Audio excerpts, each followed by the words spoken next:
अस्सलामुअलैकुम नाजरीन, बोल न्यूज़ में खुश आमदीद। मैं हूँ सहर फातिमा। हेडलाइंस आप जान चुके हैं। बुलेटिन का बाकायदा आगाज़ करेंगे इस खबर के साथ कि पोश इलाकों और तालीमी इदारों में मुनशियात का नेटवर्क कैसे काम करता है। मुनशियात फरोशी के इल्ज़ाम में गिरफ्तार मुलजिम साहिर हसन के पुलिस के सामने इंकशाफात। बताया कि कॉलेज यूनिवर्सिटी के तलबा मोबाइल एप्लीकेशन के जरिए ऑर्डर करते हैं, मखसूस मुकाम पर डिलीवरी दी जाती है। SSP शुएब मेमन ने बताया कि कराची में 2 बड़े ग्रुप्स वीट का कारोबार कर रहे हैं। एक ग्रुप कैलिफोर्निया से वीट मंगवाता है, जबकि दूसरा ग्रुप ईरानी वीट फरोख्त करता है। अदाकार साजिद हसन के मैनेजर से भी तफ्तीश की जा रही है। वीट फरोख्त करने वाले 20 किरदार हैं जो मंजर से गायब हो चुके हैं। इसके इस वक्त कराची में कोई 3 के करीब नेटवर्क्स हैं, जिसमें से 2 नेटवर्क न्यूट्रलाइज हो गए हैं।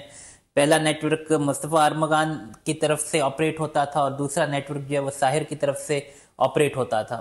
ये वीट ट्रक जो है ये कैलिफोर्निया से पाकिस्तान आती है, जो कि ये आगे बेचते हैं। मैनेजर है जो उनके अकाउंट्स मैनेज करता है, उस मैनेजर के अकाउंट में पेमेंट ड्रॉप हो रही थी। जो ये डीलिंग्स करता था और जो इसको पेमेंट उसकी आती थी, तो कुछ कैश में भी आती थी, जबकि कुछ उस अकाउंट्स में भी आती थी जो उसके मैनेजर का अकाउंट है। 20 नाम जो उसने हमें बताए हैं, उसमें कुछ ऐसे नाम हैं जिनको हम एक्सपेक्ट ये कर रहे हैं कि वो कंजम्पशन लेवल पे हैं। कुछ बंदे ऐसे हैं जो कि सब डिस्ट्रीब्यूटर्स के तौर पे काम कर रहे हैं। तो हम हर किसी का रोल इन्वेस्टिगेट करने के बाद ही उसकी गिरफ्तारी अमल में लाएंगे। तो साथ ही साथ आपको बताएं कि मुस्तफ़ा आमिर कत्ल केस के एक और गवाह का बयान रिकॉर्ड कर लिया गया है। गवाह के मुताबिक 6 जनवरी को रात 9 बजे एक लड़का आया जिसने ट्राउज़र और जैकेट पहन रखी थी। शक्ल नहीं देख सका। फिर गालम गलोच की आवाज़ें आई, फायरिंग की आवाज़ भी सुनाई। अरमगान ने हमें कहा कि डरो नहीं, कुछ नहीं हुआ। इस दौरान मुलजिम अरमगान गवाह और तफ्तीशी अफसर पर हंसता रहा। स्पेशल मजिस्ट्रेट जुनूबी के सामने मुस्तफ़ा आमिर कत्ल केस के एक और गवाह गुलाम मुस्तफ़ा का बयान कलम बंद कर लिया गया। गवाह ने मुलजिमान अरमगान और शिराज को शनाख्त कर लिया। बताया कि 6 जनवरी को 9 बजे रात दुबला पतला लड़का आया, हमने दरवाजा खोला। 1-1.5 घंटे बाद गालम गलोच और फायरिंग की आवाज आई। कमरे में हमें बुलाया और खून साफ करने का कहा। अरमगान ने कहा डरो मत, ऐसी कोई बात नहीं। गवाह ने बताया कि जब कुंडी लगाने रात 1 बजे दरवाजे तक गया तो लड़के की गाड़ी नहीं थी। दिन 1-1.5 बजे उठे तो जोर से कोई दरवाजा पीट रहा था। जब हमने गेट खोला तो बॉस और उसका दोस्त मौजूद थे। हमें कहा कि गेट क्यों बंद किया। हमने कहा हम समझे आप सो गए हैं। हमें कहा ठीक है, जाकर आराम करो, कोई मसला नहीं है। कुछ दिन बाद पुलिस ने छापा मारा, ऊपर से फायरिंग हो रही थी। हम अपने कमरे में थे, आमने सामने फायरिंग पर छुप गए थे। चश्मदीद गवाहान के बयानात के बाद मुलजिम अरमगान ने गवाह और तफ्तीशी अफसर को थंब का निशान बनाकर दिखाया। पुलिस कहती है तंग करेंगे, 10 रोज से वॉशरूम भी जाने नहीं दिया गया। पुलिस कस्टडी में नहीं जाना चाहता। सफा कातिल अरमगान के जिस्मानी रिमांड से बचने के लिए जज के सामने हीले बहाने। अदालत ने भी एक ना सुनी। कहा झूठ मत बोलें, ऐसा होता तो आप यहाँ खड़े भी नहीं हो सकते थे। इंसदादी दहशतगर्दी अदालत ने मुस्तफ़ा आमिर अगवा और कत्ल केस में गिरफ्तार मुलजिमान अरमगान और शिराज के जिस्मानी रिमांड में मजीद 5 रोज की तौसी कर दी है। अदालत ने मुलजिमान का मेडिकल चेकअप और आइंदा समात पर तफ्तीश मुकम्मल करके पेशरफ्त रिपोर्ट पेश करने का हुक्म दे दिया।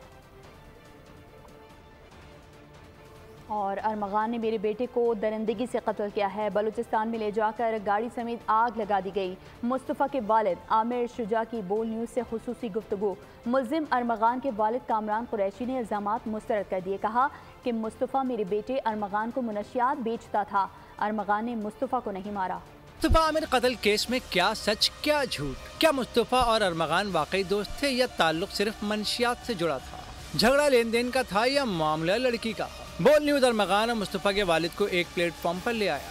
पहली बार दोनों के वालिद आमने सामने आ गए। बोल न्यूज़ से खुसूसी गुफ्तगू करते हुए आमिर शुजा ने कहा कि अरमगान ने मेरे बेटे मुस्तफ़ा को कत्ल किया। दरेजी में मुस्तफ़ा को गाड़ी समेत आग लगा दी गई। अरमगान ने मेरे बेटे मुस्तफ़ा के साथ वहशियाना सलूक किया। अरमगान ने मुस्तफ़ा को शहीद किया है और बहुत ब्रूटली शहीद किया है। बहुत बुरे तरीके से उसको तशद्दुद किया और फिर गाड़ी में डाल के उसको बलूचिस्तान ले गया है। बलूचिस्तान के अंदर कोई हंटिंग प्लेस थी, वहाँ पर जाके उन्होंने गाड़ी को आग लगाया, इसने और शिराज ने। अरमगान के वालिद कामरान कुरैशी ने कहा कि मेरे बेटे का मुस्तफ़ा के कत्ल से कोई ताल्लुक नहीं। मुस्तफ़ा मेरे बेटे अरमगान को मंशियात बेचता था। मेरे बेटे ने बताया कि मुस्तफ़ा के पास गाड़ी लेकर गया था। ये लोग कोई दोस्त नहीं थे। मुस्तफ़ा जो है इनको आके डोप बेचता था। ये जो न्यू ईयर की बात हो रही है कि न्यू ईयर पे थे, तो मैं अपने बच्चे से जब जेल में मिला था तो मेरे बच्चे ने मुझे बताया था कि पापा मैं अपनी गाड़ी लेके गया था आमिर के पास, इसने मुझे डोप बेची, इसके साथ कुछ सादा लिबास वाले बनते, तो वो उन्होंने आके मेरी गाड़ी छीनने की कोशिश की तो मैंने गाड़ी दौड़ा दी। तो ये तो मैं आपको न्यू ईयर स्टोरी सुना रहा हूँ। मुस्तफ़ा की वालदा वजीहा आमिर ने भी बोल न्यूज़ से गुफ्तगू की। अरमगान के वालिद के तमाम इल्जामात मुस्तरद किए। कहा कि न्यू ईयर नाइट को मुस्तफ़ा अरमगान के साथ मौजूद नहीं था। मामला अरमगान और एक लड़की का था। शिराज ने अरमगान के कहने पर मुस्तफ़ा को अपने घर बुलाया और ट्रैप किया। न्यू ईयर नाइट पे अरमगान मुस्तफ़ा के साथ नहीं था। न्यू ईयर नाइट पे जो झगड़ा कहीं हुआ है इस जानवर का किसी लड़की के साथ हुआ। अरमगान और मुस्तफ़ा की कभी दोस्ती नहीं थी। शिराज ने उसको बुलाया था, उसको ट्रैप करके वहाँ वो पहुंचा। मुस्तफ़ा कत्ल केस में अरमगान और शिराज गिरफ्तार हैं, जिनका अदालत में ट्रायल जारी है। उधर पुलिस की मामले की तह तक पहुँचने के लिए तहकीकात भी जारी है। आगे बढ़ते हैं। अबू ज़हबी के वली अहद की पाकिस्तान आमद हुई है। एयरपोर्ट पर शानदार इस्तकबाल किया गया। शहजादा खालिद बिन मोहम्मद बिन जैद अल नयान को ऐवान सदर में निशान पाकिस्तान अता किया गया। सदर मुमलिकत ने मोअज़्ज़ज़ मेहमान से गर्म जोशी से हाथ मिलाया। तकरीब में वज़ीर आज़म शहबाज शरीफ समेत दीगर वज़रा भी मौजूद थे।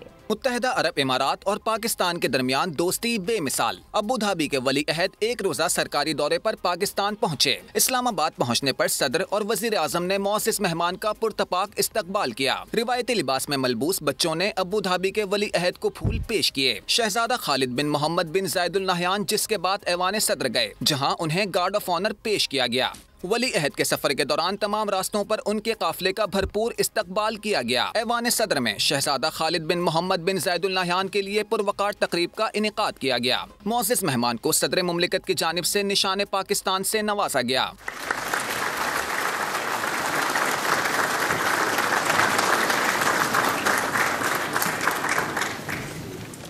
तकरीब में दोनों मुल्कों के तराने भी बजाए गए। पर वज़ीर आज़म पाकिस्तान शहबाज शरीफ, खातून अव्वल आसिफा भुट्टो और बिलावल भुट्टो, वज़ीर ख़ारजा इसहाक डार समेत दीगर वज़रा भी मौजूद थे। पाकिस्तान और मुत्तहिदा अरब इमारात के दरमियान ताउन के 5 मुआहदों और मुफाहमती याददाश्तों की दस्तावेज़ का तबादला। तकरीब वज़ीर आज़म हाउस में मुनक़िद हुई। बैंकिंग, कानूनी, रेलवेज़ और बुनियादी ढांचे में सरमायाकारी के शोबों में मुआहदों और मुफाहमत के दस्तावेज़ात पर भी दस्तखत किए गए। तकरीब में army chief general Syed Asim Munir और वफाकी वज़रा ने शिरकत की।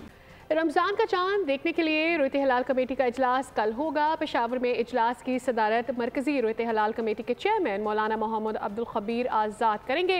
चांद की रोयत के लिए जोनल कमेटियों के इजलास तमाम जोनल हेड क्वार्टर्स में होंगे और इस्लामाबाद में भी जोनल रोयत हलाल कमेटी का इजलास वज़ारत मजहबी अमूर में होगा।